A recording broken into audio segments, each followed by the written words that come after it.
Watch KSTV weeknights at 7:30 and 11 Eastern, and anytime with Inside On Demand on Channel 103. Take me back to coming out of high school. The story, you hear so many stories. Well, DA wants to go to U of L. Yeah. DA ends up. Tell me about the whole U of L UK thing, because everybody I talked to back then, everybody just assumed you were going to be at Louisville, go to Ohio State, wind up in Kentucky. Take me through that whole story. Well, the process was, DeJuan and I spoke. We went to the visit together, and he said, you guys could be a backcourt. Of course, Dwayne Moore was there. Tick was Gary just signed, and Mr. Basketball was about to be announced. So he signed, then DeJuan signed, and I said, well, I'm ready to go, because I asked him, I told Coach Crum, I said, just tell me, when you come have a visit with me, I want to see what you think about my position, because I didn't want a red shirt. You already had guys I think it was Kip and Everett. I forgot who all was there at the time, but I didn't want to go somewhere in the red shirt because I wanted to play immediately. So my thing was, Coach Crum come talk to me and my Uncle George, just come down to the house. It was only like a 7-minute drive from campus down here, and we waited on him, called him, never called back. Assistant coach said he'd be back in town Friday. And Randy Ayers from Ohio State called that Wednesday morning, the day Coach Anderson from U of L called, and he said, are you signed? I'm like, no. He said, can I talk to you? I said, yeah. He's like, well we're going to drive down. You going to drive down? Columbus, Ohio? How far is that? He said, it's like a 4-hour drive. He drove down that day at 9 in the morning in the rental car. He's 6'7". He drove down to our house to have a conversation with me. Denny Crum is 7 minutes away and didn't come. Denny, why wouldn't you come talk to me? At first you told me you want me to play for you, you want me to this and that, but you can't come 7 minutes from campus to come to my house and tell me if you're going to redshirt me or not. Randy Ayers drove 4 hours down that day and told me if I pass the test, he'll give me a scholarship. So you go to Ohio State, why did you leave Ohio State? Well, they were going on probation. They were illegally recruiting Damon Flint. Okay. And I tore my ACL up, and they said, well, we're going to be out for about a year or two from the NCAA tournament. I'm like, well, that's what I came here for, to go to the tournament. Y'all just won 2 Big Ten championships. I saw all what you guys did. And they were like, well, man, we might not make it. And I'm like, man, I just tore my ACL up, so they tell me that's going to be 6 to 8, so I'm going to have to sit out anyway. I was like, all right, well, I think it's time for me to go. And Coach was like, I understand it's a career decision. I wish you would stay. And I said, I thank you for even getting me up here. And then Coach Pitino called and heard I was transferring. But what was funny was Jim Herrick from UCLA met me in Kentucky. He flew down here and said, you know what, I want you to come play for UCLA. I said, Coach, I'm hurting, man. I can't play this year, and I don't know. And he's just like, well, if you get better and you want to come, I'll have you, a place to play. And I'm just like, man, that was cool. Rick Pitino came and said, if you come here, you'll be able to start and play immediately as soon as you get better. And I'm just like, oh, man. Right. So, hometown, all those things started having fun. And then the one key moment was when I came home, everybody was just like, don't go to Louisville, man. Them dudes was wrong for not recruiting you right. So it was wrong. So did that play a part in it? Did you hold it? Did you kind of have a grudge against U of L still? Because even when you left Ohio State, I still think a lot of people might have made the assumption you were going to go to U of L. And I held that grudge because if there was a different coach than Denny Crum there, I would have played for Louisville. Right. It would have been if Rick Pitino or anybody else would have been a coach, I would have played at Louisville.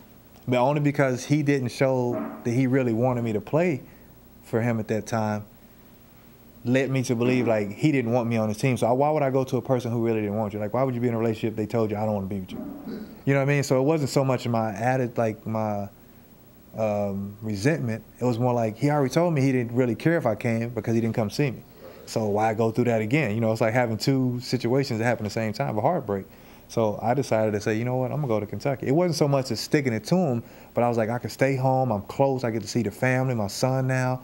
Everything is starting to come around. I was starting to develop a career now. People was talking about my success. And I'm like, this would be great. Go to Kentucky, do this, and that. And funny, UCLA wound up winning the championship that year. Yeah. I was like, man, you got to be kidding me. Tell me I done messed this up again. I'm thinking Fairdale Doss again. Right. Like, man, don't tell me I messed this up. But I made the decision to go to Kentucky based upon my plan, not based upon not going to Louisville. Have you and Danny ever talked about that? Have you ever had that have you ever talked about, what went wrong or what happened? What's funny was he came in a few articles, even on his shows, he said Derek Anderson was one of the best high school players I've seen and also one of the better college players who knew how to play the game. He gave me all kind of compliments. Like, I don't have a bitter feeling towards him. Yeah. I just think the way he wanted me as far as a basketball player, he might not have thought that I was that significant. But he offered me a scholarship, but to make sure that I wasn't that significant, to make a visit to me where you rolled down to Tick Rogers in Mutfordville. Yeah. You know what I'm saying? So I'm thinking, maybe that's not what he really wants me to play. So it wasn't a personal. It was like he was letting me know that maybe Derek is not what I really want in a player right now. So it wasn't, I didn't take it personal. I just thought that that's not what he wanted. So he's always giving me compliments. Like I said, when we played against him, he was like, Derek, I knew he was a great player. I mean, it's unfortunate I didn't get to get him, but I knew he was a great player. And that was a good compliment, but the fact that he didn't do his homework to get me there was on him. Because my whole life from when I moved from Flint to here was Louisville. Like, everyone said, if you get a scholarship, go to Louisville. And that was our dream. If you could go to Louisville, you was the hometown hero. You was good after that. So my whole vision was to go to Louisville until I got probably like my senior year of high school. Then I was like, I can go anywhere at this point.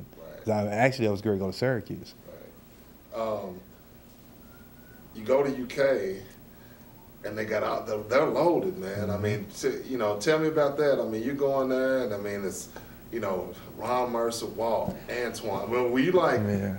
I mean, they were the hot program right now with Rick. But when you got there, I mean, how'd you feel about just walking into such a loaded situation? Well, I knew I could start because Ron Mercer was a freshman. I'd averaged 15 points in the Big Ten.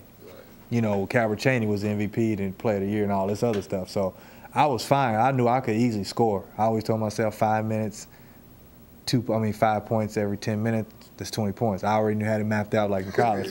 So my thing was making sure that I got into the system that was going to allow me to do that. This man let you shoot any shot. You could shoot all the time. You just had to play defense. Like when I came there, he said, man, I don't care what you shoot, but you will play defense and you will play hard. And that was his format. I knew the game, so I said I could easily score, get 2 free throws, hit 1 3, get a bucket. That's easy for me. So my thought was I wasn't worried about the other guys. I said, is this a good team? He said, yeah. I watched him play, because Roger Groves transferred that year. So I was like, okay, there's my spot right there. I'm good. So then I saw Ron was coming in. I was like, oh, yeah, this is perfect. He's a freshman. I'm junior. I'm good. I don't have any worries. And, then all of a sudden it just panned out that everyone came together and started playing like that. Jeff Shepard, Tony Delk, Walter McCarty, Mark Pope, Allen Edwards, all these guys was All-Americans. And I'm just like, well, it's time to shine. So for me, it wasn't anything hard to prove because I'd already proven every time I had to outbeat Killer, Jermaine, Carlos. Every time I played, I had to outdo somebody, and it was just another process. Breaking down the greatest teams of all time, you hear names come up. Obviously the 96 team comes up, the UNLV teams with Larry Johnson. Tell me how you think you guys would have done against those UNLV teams and against the 2000, I'm sure you've been asked this before, but the 2012 team from this year. I'll give you the quick synopsis of how 1996 team was better than a lot of teams. When you look at Lou Alcindor's team, because they had us ranked number 1 or 2 behind them or we were in front of them. So nobody, even UNLV, nobody was close to us because it was a team. You look at the first 5, and you could say, okay, they had all the kind of talented. Look at everybody else's second 5. You have nothing on that bench. You have no pro players, no nothing. We wind up having 4 other pro players. Ron Mercer was the number 5 pick coming off the bench. When's the last time you've seen that? A guy come off the bench was drafted number 5 in the NBA. You had nobody on UCLA's team, nobody. You can't name bench players on UNLV. You can't name bench players off of Michael Jordan's North Carolina team. You can't name them off of the other UCLA teams. You remember the starting 5, and that's it. Same way with this team at UK 2012. Michael Kidd-Gilchrist, he had to guard Ron Mercer and Derek Anderson for 40 minutes. Who does that? Me and this dude averaged 20 points.